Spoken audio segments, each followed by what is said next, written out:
Welcome to Rates and Barrels. It is Monday, May 1st. Sears here with Derek Van Riper. We have got a great show lined up. We've got 1 month in the books. We've got a new set of pitching rankings that went up on The Athletic from Eno back on Friday. So we're going to dig into the biggest movers on the pitching side, some of the biggest risers and fallers to this point in the season. We'll dig into why those players have moved as much as they have, focusing, of course, on healthy pitchers, injured pitchers, not necessarily a fun part of the conversation. Although we do have one injured pitcher that we have to talk about, and that, of course, is Jacob deGrom. deGrom left his start on Friday with right forearm tightness, and he's been diagnosed with right elbow inflammation, so he's on the 15-day IL, and that was just hours after he was number one on your rankings. He did just enough, long enough, to move back to his rightful position, and then just tore our hearts into pieces again. So a kick in the groin. It's not like he's enjoying the loss. Right, he's not either. enjoying this, it either. This is not fun.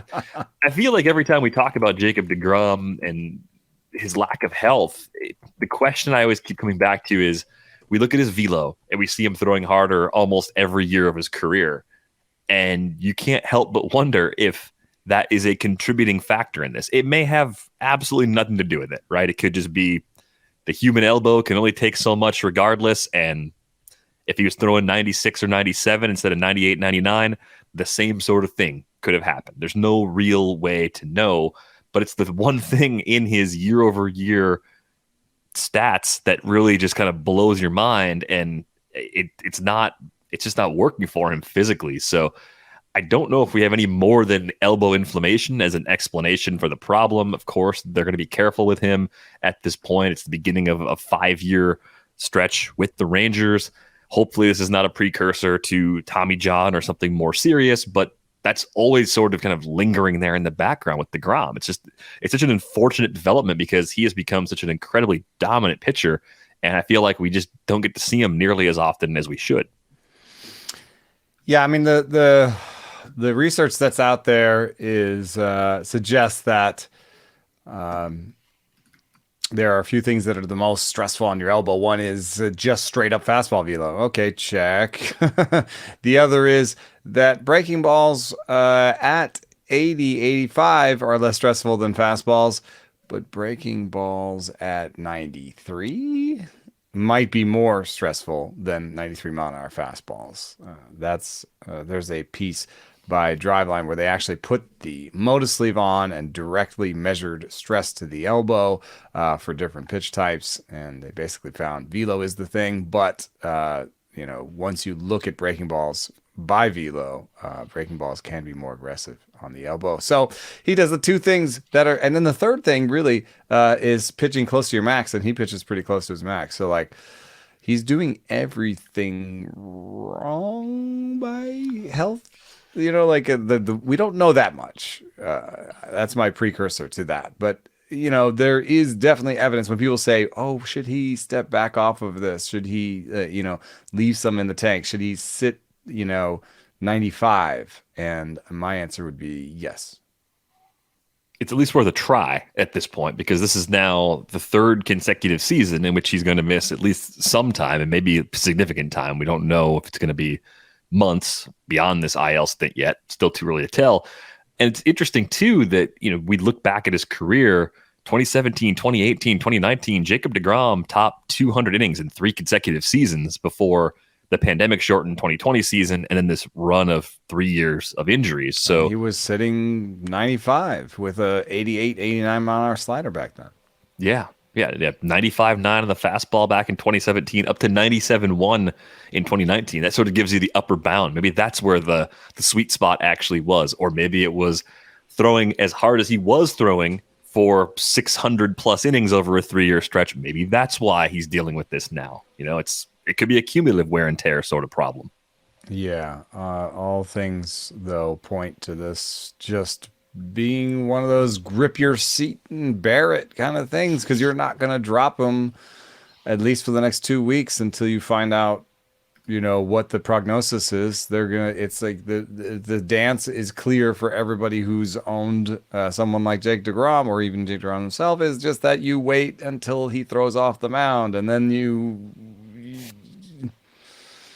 And they say something, and you don't know what, you don't even then you don't know what it means, right? Then they say, oh, well, he feels good, and we're going to just rest another week. And you're like, well, if he felt good, why are you resting another week? Yeah. So No, it's the rehab assignment where he goes 3 innings, throws 40 pitches, and strikes out 8 guys. but leaves the mound saying he feels okay, and you're like, I don't know.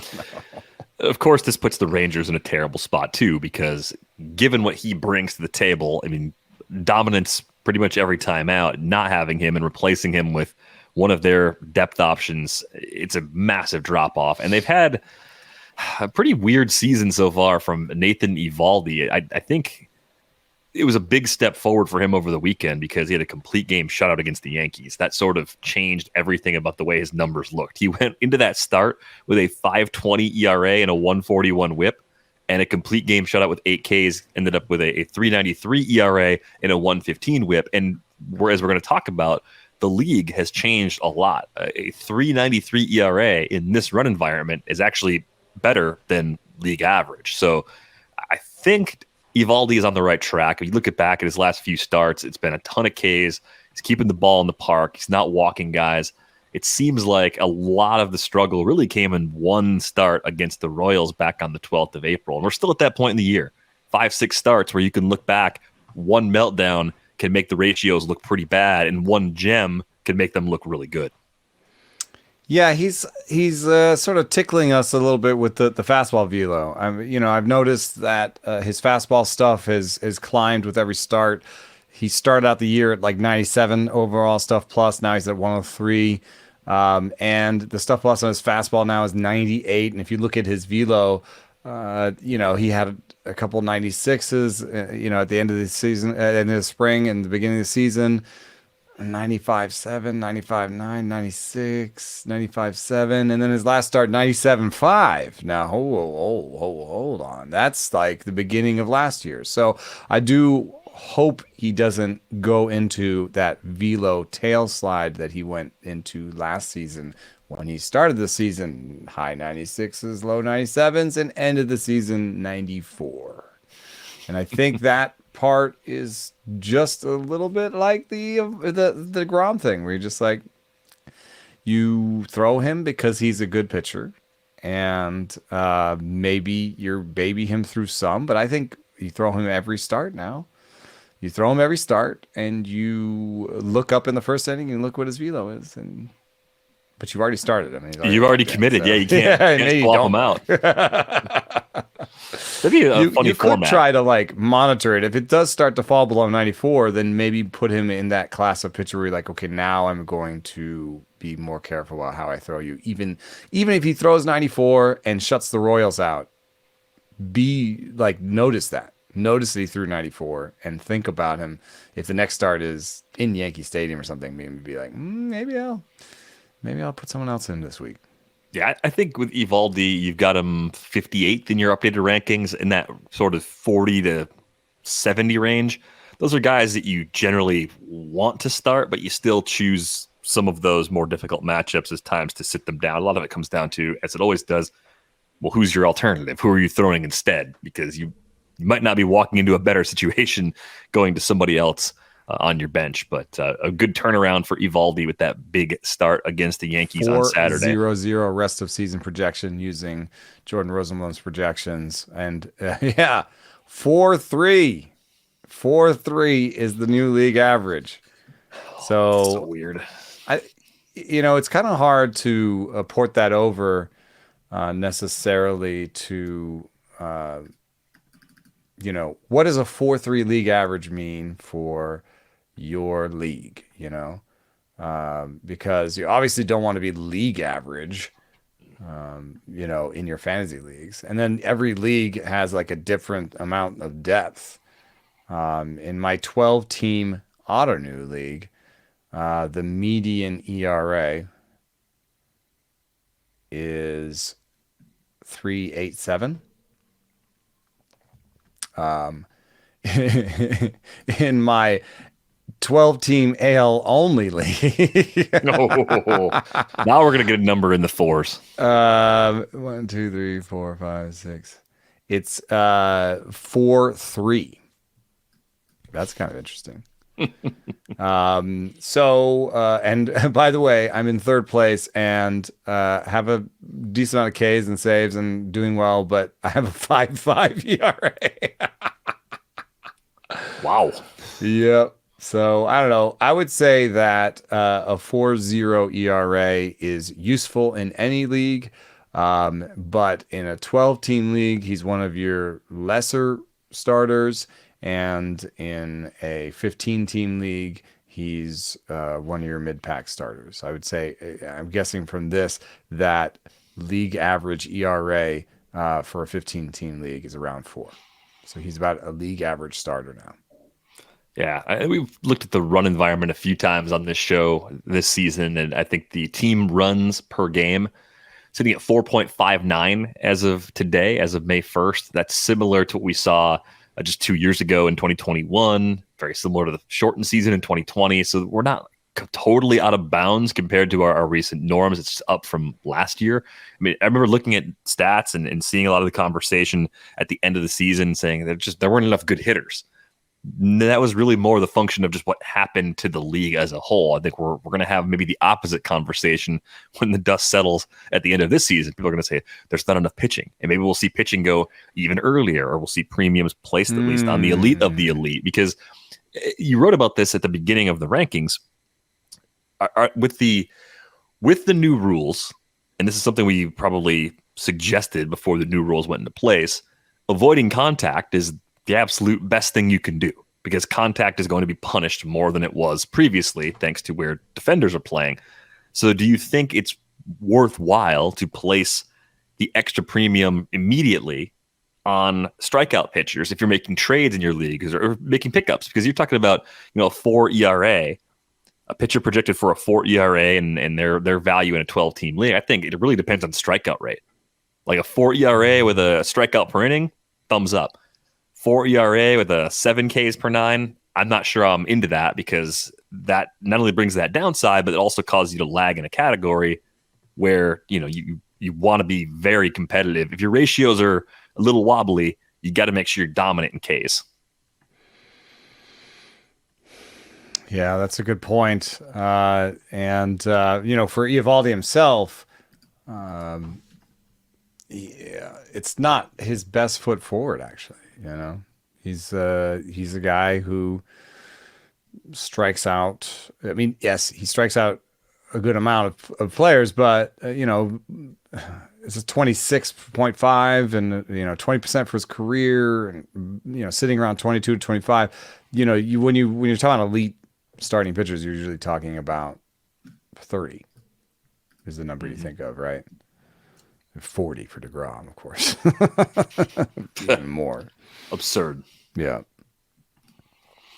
Totally absurd. So let's dig into some of the risers from the first month of the season. And to do this, we're just looking at some of the differences in projections and where players were in Eno's rankings when draft season was coming to a close and where they are now. Dustin May, I think, is among the biggest risers. Of course, health was a big part of it. Did he come back completely healthy? Showed us last year that he was back and able to pitch. I think it was just a question of, is there another level for him to reach in terms of stuff coming all the way back? What have you seen from May in the early going, and how does it give you, or why does it give you so much confidence in his ability to maintain elite ratios potentially going forward? I'm just, I'm for the most part just trusting the numbers in front of me, because for my eye test, it works too. When I watch him, I think he's got dominant stuff. The stuff ratings agree with me. I know. I got some feedback from this and people saying it's too high and, he's not striking guys out. But we have seen him push the strikeout rate. I know 2021 was only 23 innings, but he had a 38% strikeout rate in those 23 innings. And even last year he had a 23%, which I think would combine with, elite run suppression. He's got the kind of stuff that won't give up homers, so I think that matters. And then, I just think he's going to strike out more guys going forward, because he struck out more guys in the past, and he has this great stuff number. So, I'm trusting the projections on Dustin May, and I don't know, he had not a great start in there in between, but even his bad starts are not bad.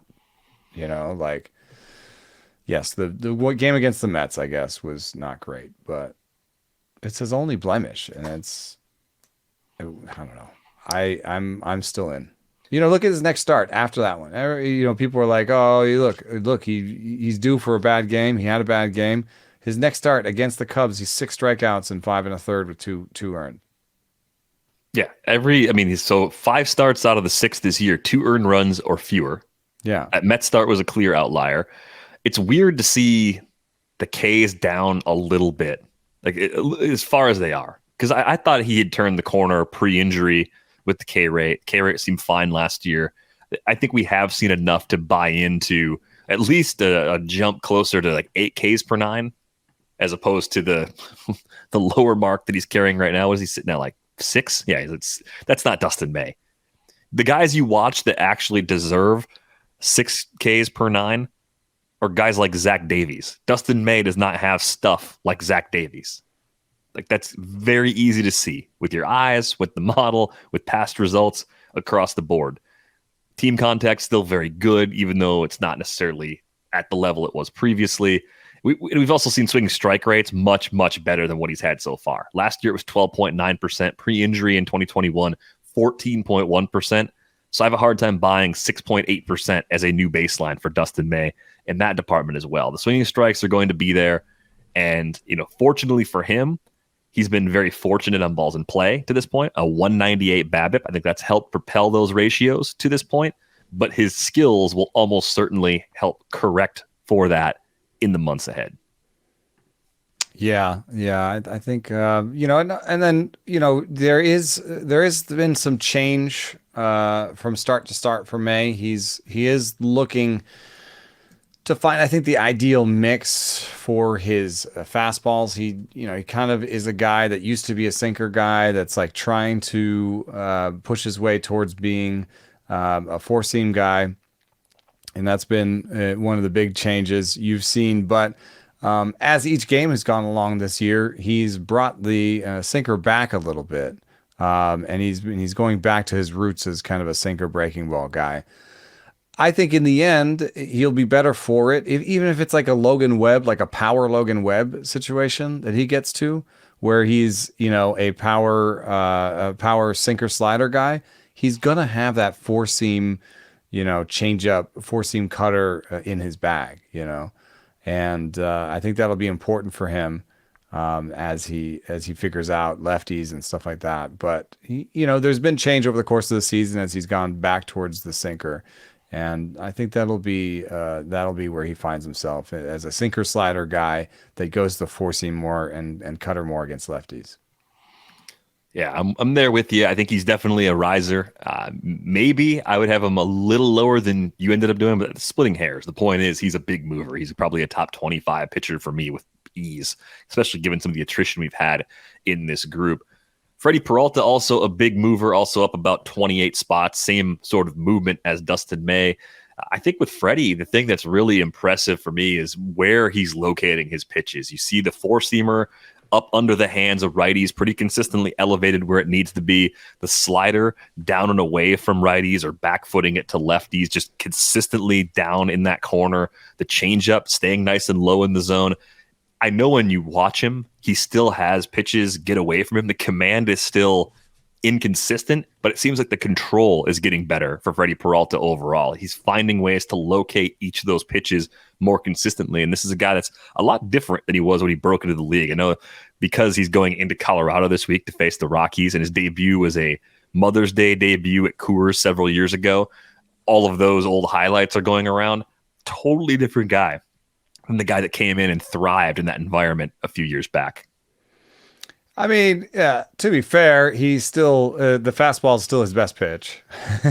So he's still, to some extent, fastball Freddy. But, this is one reason that I keep an eye on fastball stuff plus as separate from everything else. One reason is, first of all, that it is faster than any other pitch type. You can know a fastball stuff plus in 15 to 18 pitches.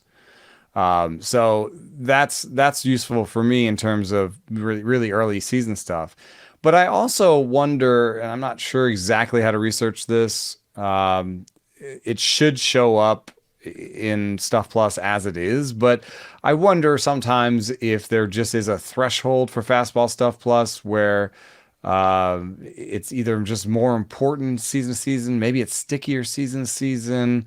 I need to tease out this idea that I think Fastball Stuff Plus is a little bit more important than other ones. And so I'm looking at somebody like Kenta Maeda. I've said this before, like, I know he's hurt right now, but one reason that we dropped him in my main event league was that his Fastball Stuff Plus was sub 90, And yes, he still had the splitter and the slider as pitches, and there's still with good Stuff Plus, and that pushed his overall Stuff Plus to 100 or 101. But maybe he's not the same as another pitcher with a 101 Stuff Plus. You know what I mean? And what I like about Freddy Peralta is he has that really great fastball, and maybe there's another element to Freddy going forward. Right now, he's a great fastball slider guy that kind of has a show me curve. What if the curve improves?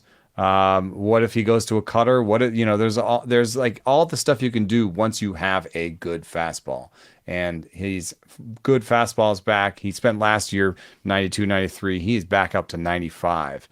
I think, I think you're right to look at the command because he's had inconsistent command in the past. But I also think that, just looking and saying, oh, he's got the great fastball. Okay, put him back up in the top 40. You know what I mean? Like it was almost that easy. And, as I was looking further, 28.5% projected strikeout rate.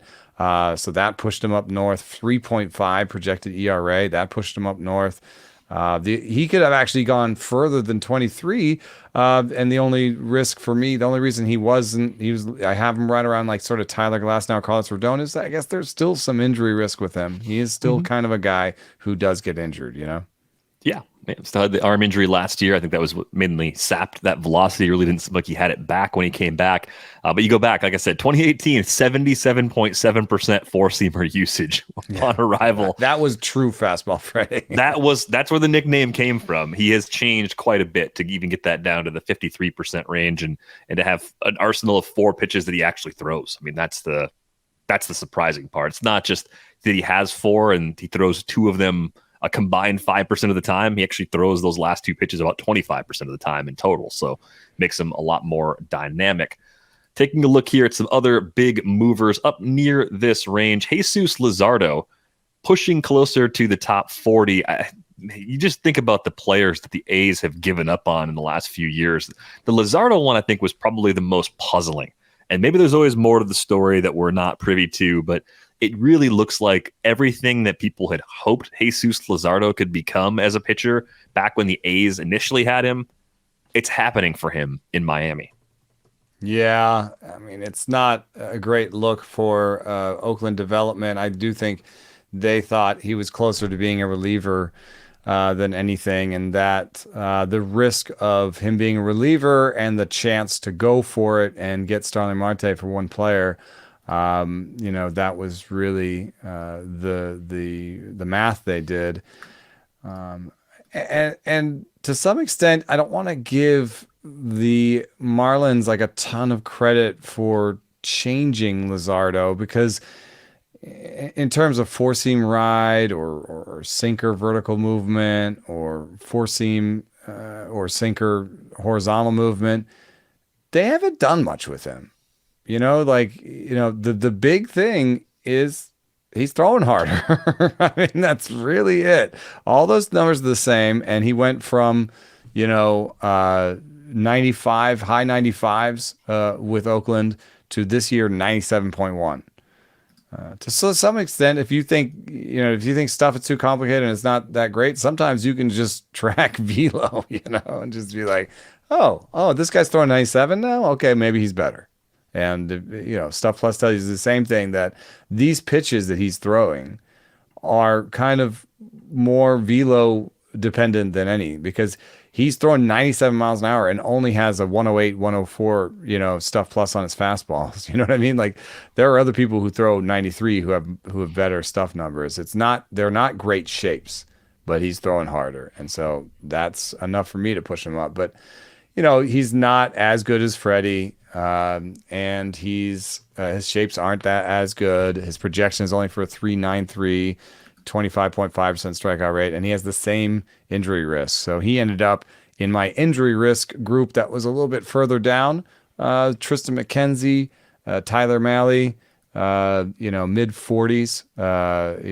That's where I ended up putting Luzardo. Yeah, I don't think I've got Luzardo anywhere this year. I've always liked him. So some of it was just kind of the preference for some of the more injured players in that bunch. Some of that has worked out. Some of that has not. Hopefully there's some time for correction to take place. But I'm kind of missing out on this. Curious to see where the whip ends up for him. Always strange to see a mid-threes ERA with a 134 whip. And last year, over 100 innings and 100 and a third innings. It was a 332 ERA and a 104 whip. The control's not really a problem, so I tend to think we're going to see a little bit better in that other ratio too as we look at Jesus Luzardo going forward. How about Joe Ryan, another one of your big movers on the ranks? And I thought the league was going to figure him out after kind of seeing him for a year. Nope. Turns out, no, they're just not. That's not happening so far. There have been some changes, though. The Twins have been popping as a group in the pitching plus model throughout this season. So what is it about Ryan that makes us capable of believing in these adjustments? There is something similar here to Fastball Freddy, which is that Joe Ryan's best pitch by Stuff Plus was always the fastball. And I'm talking myself into it right here, which is like, this could be a way to kind of identify guys. Like, think of Graham Ashcraft, right? Think of Graham Ashcraft, Freddy Peralta, and Joe Ryan. They seem very different. Mm-hmm. And yet they do have one thing really in common, which is their best pitch is their fastball. And, in each case, it's like a cutter or four seam. They're different fastballs. They're good for different reasons, but they're good. And then they added something, and I just see Graham Ashcraft's new sweeper. Joe Ryan added a new sweeper. Now all of a sudden he has 3 pitches over 110 stuff plus. So with the sweeper, the splitter, and the four seam, he has a legit 3-pitch mix.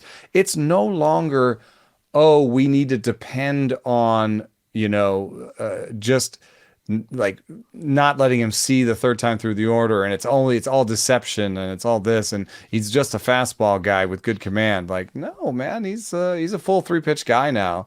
And when I see that's enough to be like, well, he always had the good fastball, and now he's putting the arsenal around it. So yeah, I definitely pushed him. I remember, looking at it, and I think I even pushed him. I guess I could have pushed him higher, but he was bumping up against like Shane Bieber and Hunter Green types. I've got him in the mid 20s, and with a 27.1% projected strikeout rate and a 3.84 ERA, I think some of it has to do with unfavorable park factors in some cases, or I felt like I could have pushed him harder. I felt I could have pushed him almost into the top 20. You could have maybe even pushed Zach Gallen a little bit more too, because he has been outstanding. 36.2% K rate so far this season. A guy that's always had good command, kind of put it all together from a control aspect last year with that 6.6% walk rate. He's cut that. He's at a 3.5% walk rate so far this season too. The mix, you look at what he's got going: four-seamer curve, changeup, cutter. We've seen this from him before. This is not a new pitch mix. He's throwing the curveball a little bit more this year. I guess that's part of the adjustments, but he's always had this nice arsenal that he could throw pretty well for strikes. So I know this is probably the ceiling for Gallen, especially in the face of the Velo dipping a little bit on the fastball. Yes, that's the one sort of red flag I have with him, is the Velo has not recovered to pre-injury levels fully yet. But this is a tick more than what Joe Ryan has, and he's got 4 pitches instead of 3. So I feel like this is really solid. Yeah, I mean that's the other kind of thing that I keep an eye on is number of pitches because I know that I haven't been able to make the model make it spit out what I want in terms of how valuable having more pitches is. But yeah, I notice when somebody has like 3 or 4 pitches above 100 stuff plus. But on his own team, there's an interesting comparison where Zach Gallen has 3 pitches above 100 stuff plus, and the changeup is close. So a good wide mix. Merrill Kelly has a slider, curve, and change that all are above average by stuff plus, and he's not as good, right? Yes, he's not as good because his four seam fastball stuff plus is 78, his sinker is 90, and his cutter is 85. So like I still keep an eye on that fastball stuff plus as kind of almost a separate entry. And his Gallons at 106 is good, but I just nervous what that'll look like at 92.5 if he drops down. So I'm watching the velo on him a little bit, and that if I didn't push him as far as you want, I mean I got him at 12, so I pushed him pretty hard. The reason I kind of stayed back was that velo. As far as other big movers up, it could be guys that either weren't ranked coming into the season because we didn't know if they were even going to be in the rotation, or anybody else who really surprised you as you looked at the numbers, the rest of the season projections, and broke things down. Was there anybody else that really popped for you that moved up a ton? I may have made a mistake by not pushing Steele further. Justin Steele, he's had really good results on the field, and we're talking now about 150 or so innings of an ERA around 3 or lower. Good strikeout rates, but not great. And yet Sierra keeps pumping out, hey, this is a 4 ERA guy. FIP, remains, you know, skeptical basically. And the projections range from the bat 4.39, worse than league average, all the way down to 3.65 for Zips. Our projections had a 3.93, so hewed a little bit closer to the bat. And I'm just a little skeptical with that lower strikeout rate, 23% to date and 23.7 rest of season with a 99 overall stuff plus. Like it just felt a little soft, and I've got some head scratchers ahead of him, and I didn't know. The big thing for me was, do I put him ahead of the head scratchers or behind the head scratchers? And what I mean by that is Lance Lynn by the model, 4.3 projected ERA. Patrick Sandoval, 4.34 projected ERA. The model doesn't like these guys, and yet, Lynn had a bounce back start, and Alek Manoah's down here where no model likes him. Do I push Justin Steele ahead of those guys and push those guys down even further? Or there's always a point where I just put in the guys that the model doesn't like, that I've been like, this is too far. Like I can't push this guy down any further. I have Alek Manoah at 60. I was like, this is close to where the model has him. I have Steele behind him. I have Eovaldi behind him. They have better projections. The model likes them better. Kyle Wright. The model likes Kyle Wright better. But I, at some point, had to be like, I got to put Alek Manoah down. You know what I mean? So that's a little bit, it's almost like how the sausage is made. It's just like, sometimes rankings are like, well, I got to put this guy in eventually. I can't put Manoah down at like 100. You know what I mean? So, so Steele ended up behind that group when he could have been ahead of that group. So if you really want to like use the model and you believe in it and you believe in Steele, I had him at 71, but I think you could have him as high as 59, 60, ahead of Savali, who's I have at 61. Ahead of Lynn, ahead of John Gray, ahead of Jose Barrios. So you could, and it also speaks to like what you were saying earlier about the like 40 through 70. Like there's a bit of a tier here. I think Nathan Eovaldi, Sonny Gray at 58 and 59. Like I feel good about those guys and I want to roster them. And then from 60 down to 70, 75, there's like, I don't know, maybe. And I don't really know how to sort these guys. And each of them has like their backers, like Patrick Sandoval at 66. Like He's got people that love him. people He love really him. does. Yeah, people really yelled at me about my Stuff Plus number, and I was like, I'm just reporting a number, you know. And it may not even capture everything about Sandoval because he has a weird seam shifted wakes changeup that drops less than people expect. So it's like a sweeper changeup or something, and I don't know, maybe we don't capture how good that is, but he also had like starts with one strikeout. So he's kind of, I know people, even people who own him are like a little nervous about him. So, Steele was a guy that I kind of, I struggled with. Mitch Keller, I like almost better than the model does. But we had him at 95 going into, I had him at 95 going into the season. I pushed him up to 75th.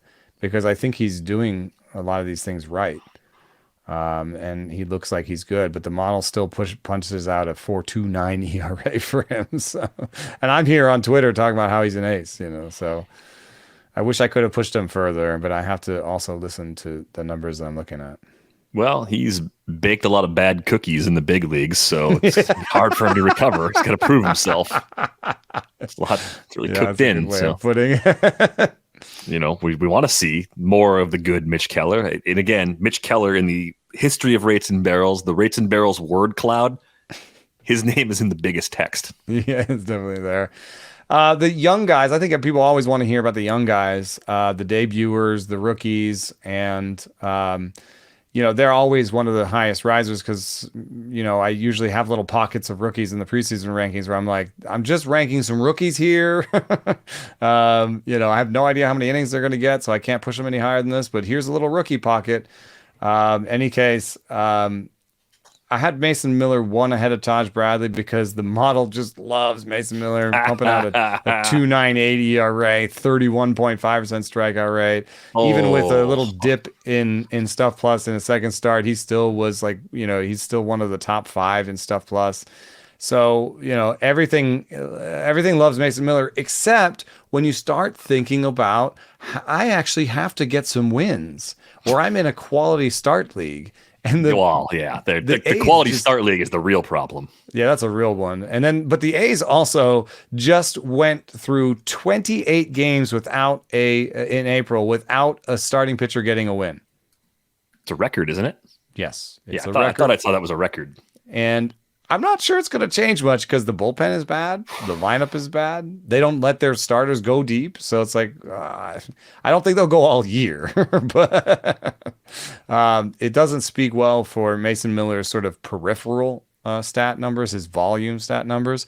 So I was tempted to put Taj Bradley ahead of him, but Bradley's in the minor leagues right now.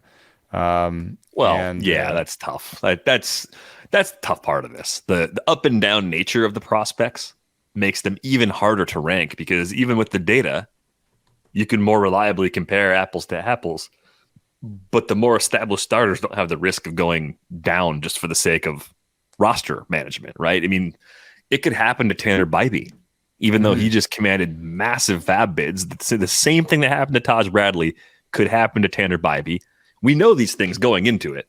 At least we should. We talk about it. People should understand the risk. But you're right about the Oakland bullpen. I can't believe there's a bullpen with a worse ERA than Oakland. They have a 6.83 ERA this season. They almost have their walk rate. I know we like percentages more, but the rates are what's on the screen right now. 7.2% K rate against a 6.1% or 7.2 Ks per nine against 6.1 walks per nine. What the heck is that? That is awful. How do you do that for a month? Who built this bullpen and why? And you can't help but like put together like, oh, well, they have the smallest analytics staff in the big league. They're always trying to do something different. So it's possible that they're like, we're gonna try and build a bullpen on command. The Giants have done that to a certain extent. But what they're not doing is building it on Stuff Plus because they have a 90 Stuff Plus, the worst bullpen in the league. The second worst bullpen in the league is Colorado's, and that number doesn't even really count because altitude affects Stuff Plus. So really, you have to go to Cincinnati's 95 stuff plus as the next one. So they're an order below. And if you're like, okay, well, they're building it on location plus. Well, a team that just signed Shintaro Fujinami is not building it on location plus. Nope. And they have the worst location plus in the big leagues, a 92. You have to go all the way up to the Yankees at 96 and the White Sox at 96. I also think that proves that to some extent, it's not really that useful of a stat, but they're bad in everything. Yeah. And it's hard to be like, to figure out what they're doing down there. Maybe they're collecting all those starters, and the starters, they're going to sort through the starters and do that whole thing where the bullpen gets better as they put starters in the bullpen. Bullpen Maybe has Fujinami 350. maybe Fujinami can do something in the bullpen, 350 ERA in September for the A's bullpen after an ERA north of 6 in April. That'd be quite the turnaround. Did they have the smallest analytics department in baseball in 2021 when they won 86 games? Like they had the smallest analytics department when they were good too, right? That's why you can't but I'd also think that like the longer you do something, the more people are like, oh, I know what you're doing. Other teams are like looking around the league being like, okay, what are the Reds doing? Oh, this is what the Reds are doing. Okay, because they need to formulate trade plans, right? So like, okay, if we want to talk to the Reds, they really like this and they really like this. So let's put together a package and see if they bite on this, right? So I think right now the A's have become so used to their approach, which is get guys who are in AAA or have played a little in the big leagues, guys who are really close that had good numbers in the minor leagues that scouts don't love. I mean, let's not describe most of the return that they've ever gotten. Even the ones that worked. Simeon, scouts don't love him because he's not a shortstop, right? Even the guys that where it worked out, a lot of times their acquisition, it wasn't something that scouts loved, but the numbers loved him, and they were close to the big leagues. And if you ask somebody on the A's, it's, we don't like risk. We're buying floor. Well, that just becomes super obvious to the rest of the league. Like I maintain that it's in the realm of possibility that the Milwaukee Brewers traded for Asturi Ruiz only with the one idea in their head that they would trade him to the Oakland A's eventually. That's a very specific acquisition. I'm not. We need a trade chip with Oakland. We want to get a catcher, and it turned out they got a catcher from a different team. They maybe thought they would get down on Murphy, right? Yeah, they probably thought they were. They clearly needed a catcher.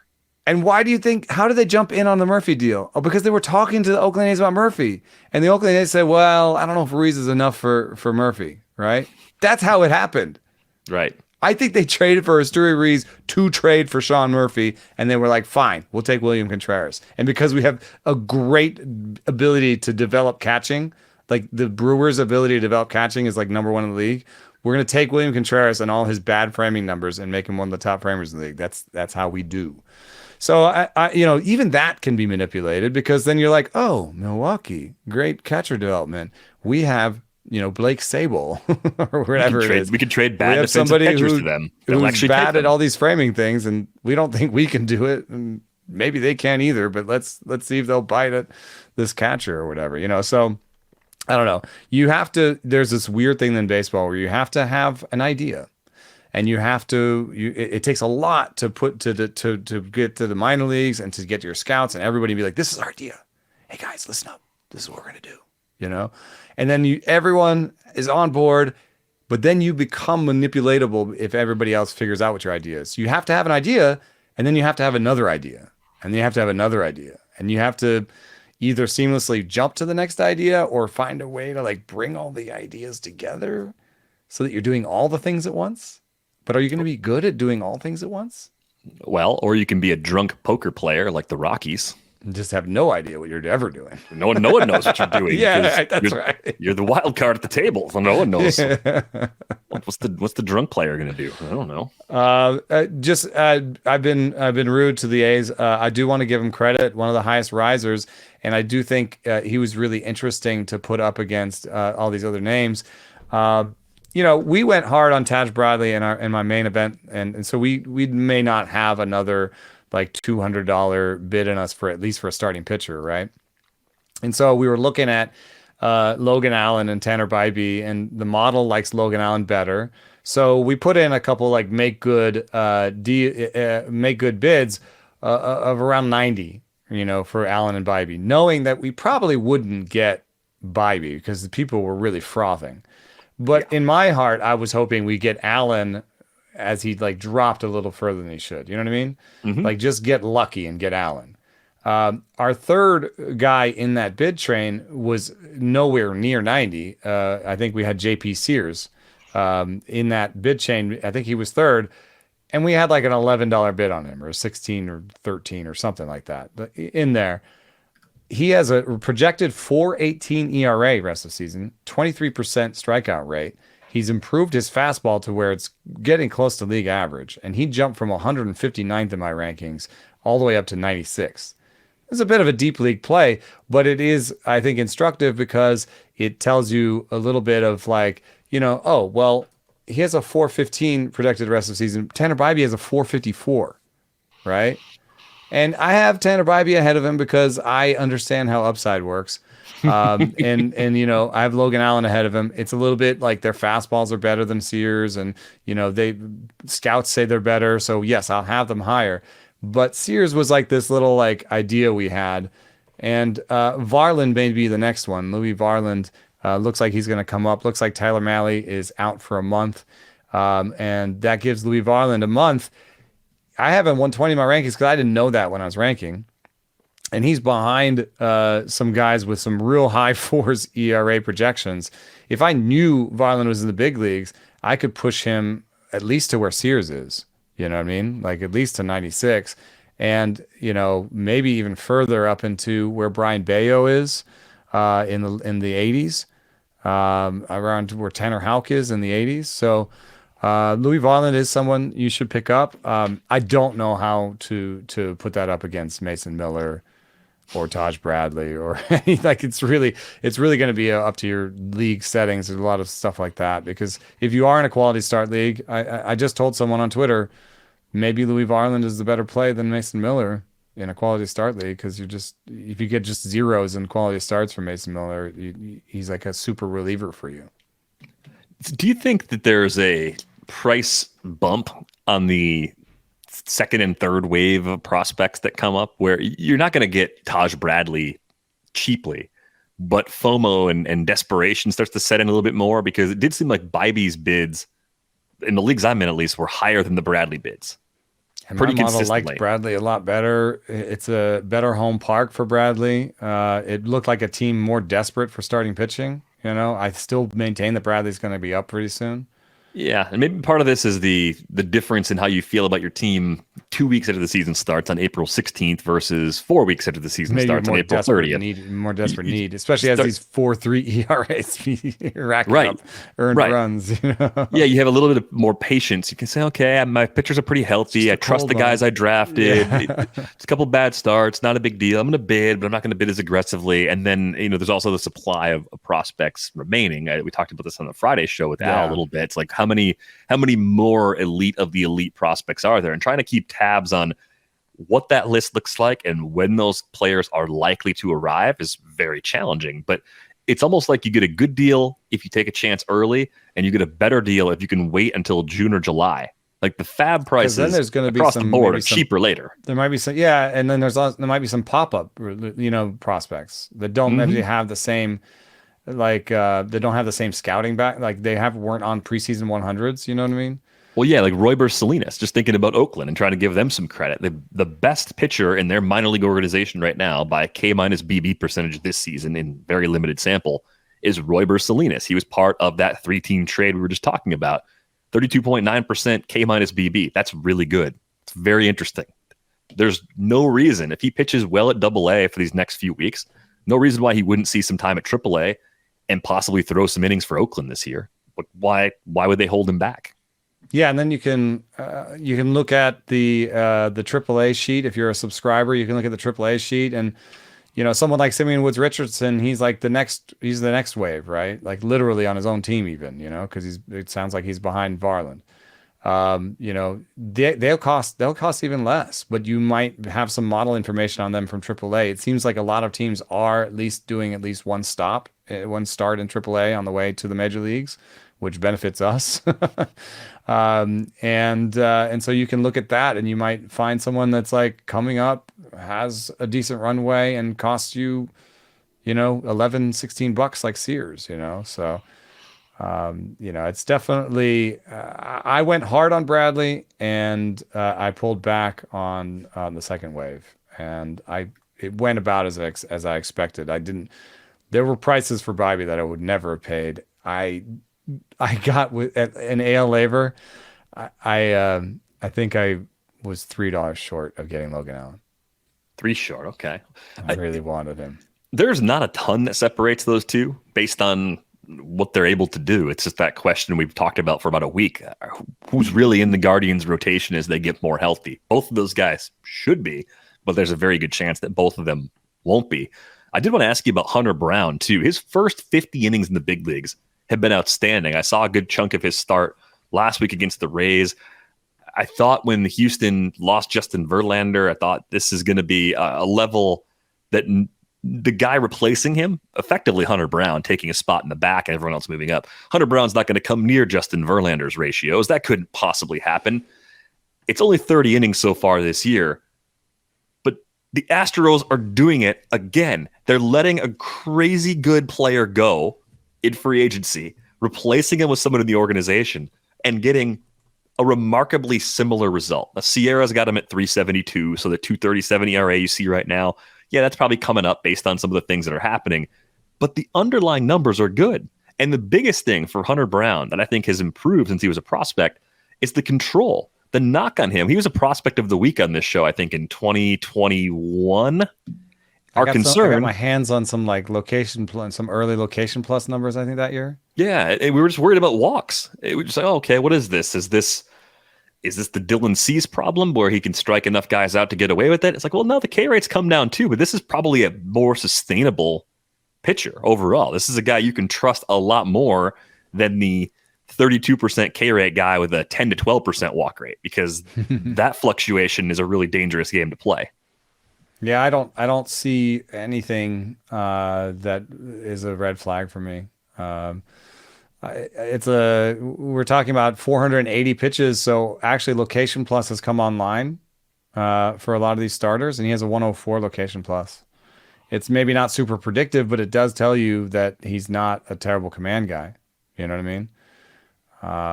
Like Brian Abreu, who does have a 3-pitch mix that could be a starter, still has a 96 Location Plus, and that's fairly bad for a starter. Ronel Blanco, who they wanted to stretch out and who has a fairly wide mix and a good stuff plus number, he has a 95 Location Plus. I think that's part of why he's not going to make it as a starter.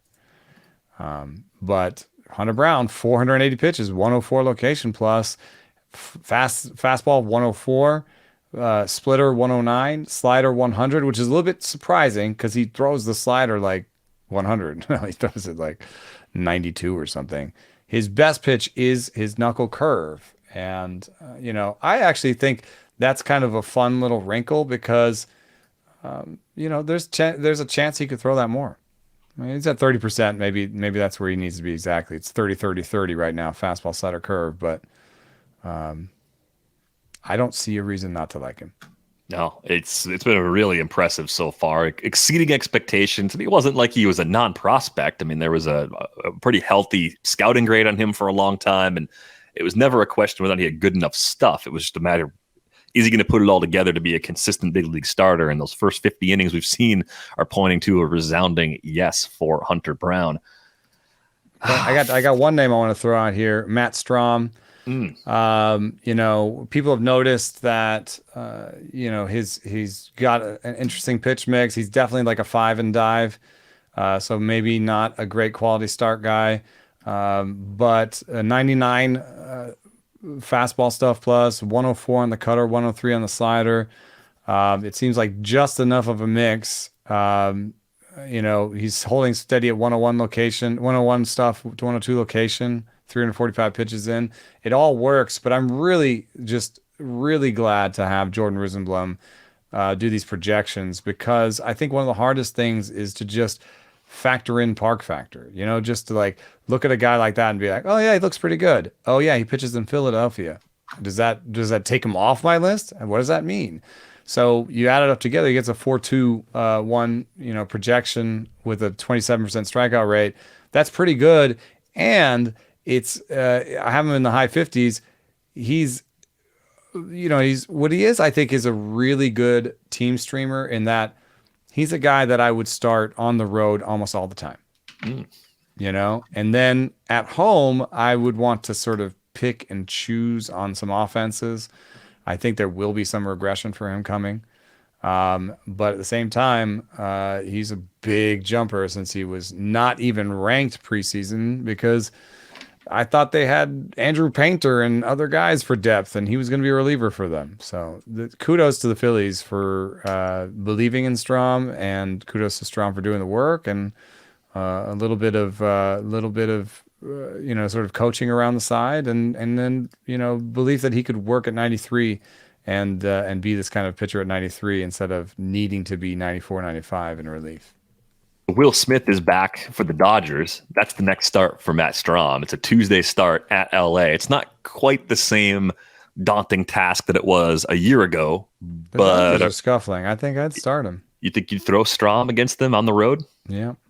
I'm looking at those other options, but the question about Matt Strom has never been talent. He's over a strikeout per inning for his career. I realize a lot of the time he's worked as a reliever.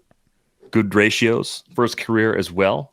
So it's just a matter of staying healthy. And he's doing it as far as workload goes. He's at least reached 80 pitches in his start this season. They do keep him closer to 60 or 70 on a pretty regular basis. So that might be the one thing working against them is that there's soft winds. Yeah, like winds is going to be a little bit rough. Yeah, it's definitely more 5 and fly than 6+ consistently. If he has more than a handful of 6-inning starts this year, I'd be surprised. But the quality of the ratios might be there. And again, it comes back to the K rate. K rate's probably high enough where this actually can continue to work for Matt Strom. There were a few other new names on the list too, guys that because they hadn't pitched in the big leagues previously or hadn't pitched in the big leagues in a while, they jumped up. I think Strom was a really good pull as far as someone that has taken a big step forward. As far as fallers go, we're not going to spend a ton of time dwelling on the biggest fallers, but who is someone you really like going into the season, who is presumably healthy today, that took a big tumble on the list?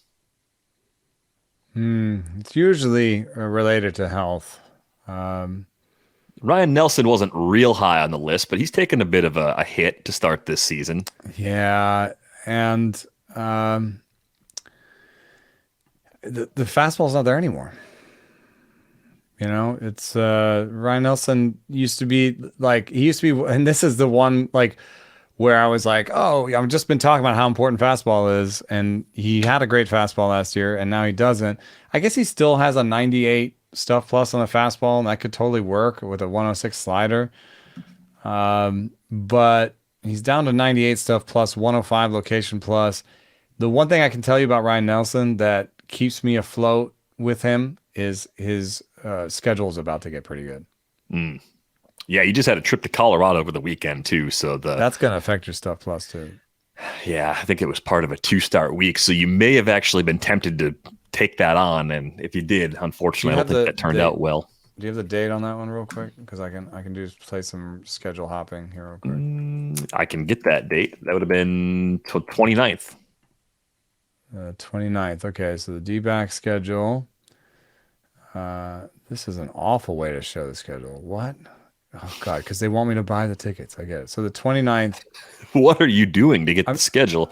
Next start is going to be Saturday against the Nationals. Next week, he's home against the Giants. These are two very good starts. And doesn't there Marlins, or he misses the Marlins? He misses the Marlins. They have 2 off days. They're off today. And by the way, fingers crossed that Corbin Carroll's MRI comes back clean. Off today. Off Thursday. Is Welsh going to be okay to do the show tomorrow with Corbin Carroll? If Corbin Carroll has fought in the major leagues, oh my God. Yeah, we're going to have to make sure he's check in with him today just to make sure everything's okay. But yes, most likely Nationals, Marlins, and then possible Giants or A's after that. Yes, and then this Pirates. Is a good stretch for these pitchers. Look at that. Until May 21st, he gets Pirates, A's, Giants, Marlins, Nationals. It is kind of, I think that's funny that you were like, oh, they have these 2 off days. when people do play the schedule game this far out, they get in trouble, I think. Because there's all these like, oh, well, we're pushing a start, or oh, we're using the off day and we're skipping him. You know what I mean? It's like all this stuff. It almost never turns out the way that you're expecting. But just looking at the quality of the offenses that they are facing generally, it looks like he's going to have a good part of the schedule. May 22, they go to Philadelphia, and that's when it gets a little hairy. Yeah, we can worry about that in about 3 weeks. So that's good. It's a good stretch here for these next few series for the Diamondbacks pitching staff as a whole. Speaking of rotation machinations, it looks like the Dodgers are going to go to a 6-man rotation, at least for a little while, because they have an off day on Thursday, but it was announced over the weekend that Gavin Stone is supposed to come up and start at home against the Phillies.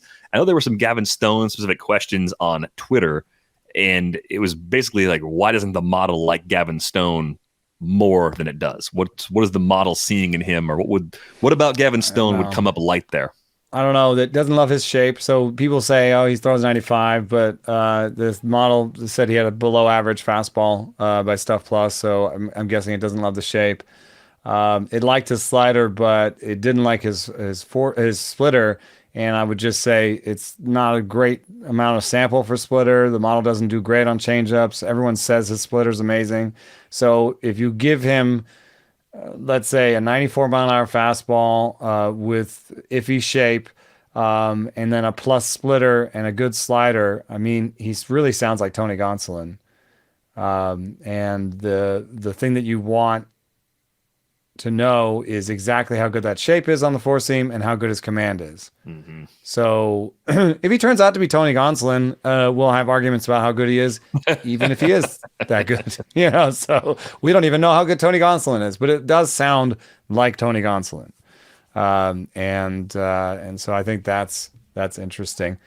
I wouldn't take him off any list. I would put him somewhere around Tanner Bybee, where it's like, the scouts love him. The model doesn't love him yet. Maybe, but the model doesn't hate him. So I don't know that I'm saving like a $200 bid for Gavin Stone, is what I'm saying. Right. Yeah, it might be more like the Logan Allen bids with the Dodger tax tacked on top, right? So that's 10 to 12% of a budget instead of high single even then, digits. I would rather have Logan Allen. Well, and I think the challenging part of this is with the Dodgers, how long do they stick with that 6-man rotation? Or is someone actually hurt? Are they just lying to us? The Guardians need Allen more than I think the Dodgers need Stone. So that's something to think of. The two biggest droppers that I can think of, I put right next to each other at 33 and 35, are Julio Urias and Christian Javier. Now, they both have a 4.2 ERA projection. Urias has a 105 Stuff Plus, so he still has the good sweeper. He has a 23% projected strikeout rate. So that's where, you have that Dustin May-esque, question mark about the strikeout rate without the sort of Dustin May-esque heights in Stuff Plus. So that's why Urias fell. Javier has a 99 Stuff Plus this year and a 4.25 ERA projection. And a lot of people really didn't like that, but Javier last year, remember, he was like a reliever going into starting, and so he started the year in the high 93s, even 94 pluses, and even in August and July he had a 94 plus mile per hour fastball. Did Christian Javier? He ended the season around 93. He started this season around 93. Now he's 92.9. So some of it, again, is just straight velo. But also last year, he had an inch more ride on his four seam. And his slider was, obviously harder and had a little bit less depth. So I think he's a little bit more... what is the word? He's just a little bit more average. Last year he had like this whiff of Strider around him. We've got plus ride on a 94-mile-an-hour fastball with a plus breaking ball, and he's just like, oh yeah, he's like Strider. He's going to be a two-pitch guy that dominates. This year you're like, oh man, the four seam has really taken a step back, and the slider's 78 now. Like, there's not that many people who are dominating with a 78-mile-an-hour slider. Yeah, he throws that pitch a lot too. So, when I look at the stuff plus for Houston and I see Javier, like I kind of believe it. It's a 103 stuff plus slider and a 96 stuff plus fastball. If you're going to be mostly a two-pitch pitcher, that's problematic. Those are not the kind of numbers you see from a dominating two-pitch pitcher. It's interesting, though, that with all of this, K rate, of course, is down, way down from where it was last year. 33.2% a season ago, 25.2% right now. He has cut the walk rate down to 5%. So there's a little bit of a trade-off there. I think part of this is that guys can hit him in the zone more often. 85% zone contact percentage. So a more hittable Christian Javier might walk fewer batters, but it probably means that the home run rate we saw pre-2022, that could be here to stay. So that's kind of baked in. Yeah, this is a guy who gave up more than a homer per half per nine for his first 2 years. Yeah, so unless something changes with those breaking pitches, or unless some velo comes back, I think it's fair to lower the ceiling a little bit on Christian Javier. He's a bit of a sell-high candidate. Well, move him while you can because the ratios still look fine. Most people out there are going to say strikeout per inning, 350-ish ERA, good whip on a good team. I'll buy that. I mean, it could go all haywire, and he adds 2 miles an hour, but that's not what I see when I look at his chart. It's a very steady downward curve on his velo chart. You know what I mean? It's not really up and down. It's like it's just going down. I don't think he's the kind of guy that if you trade for him, he's going to fall apart on you though either. Like I think he's solid. He's just not quite that Strider-esque, like you said. We saw a ceiling from him last year that is looking like it's unsustainable based on what he's doing right now. Yeah, but one of the bigger droppers in velo. I mean, if you just look year over year, he's went from 93.9 to 92.7 according to Statcast. So we covered a lot of ground today. There are probably 50 more pitchers we could have talked about. We'll try to get to them at some future episode. We're going to focus on some of the hitters that have moved up and down the most since the season started on our Wednesday episode. We've got a prospect episode, of course, coming up on Tuesday. If you want to check these rankings and projections out, you can do that for $1 a month for the first year at theathletic.com/rates and barrels. You can find Eno on Twitter at Sears. You can find me at Derek Van Riper. That's going to do it for this episode of Rates and Barrels. We're back with you on Tuesday. Thanks for listening.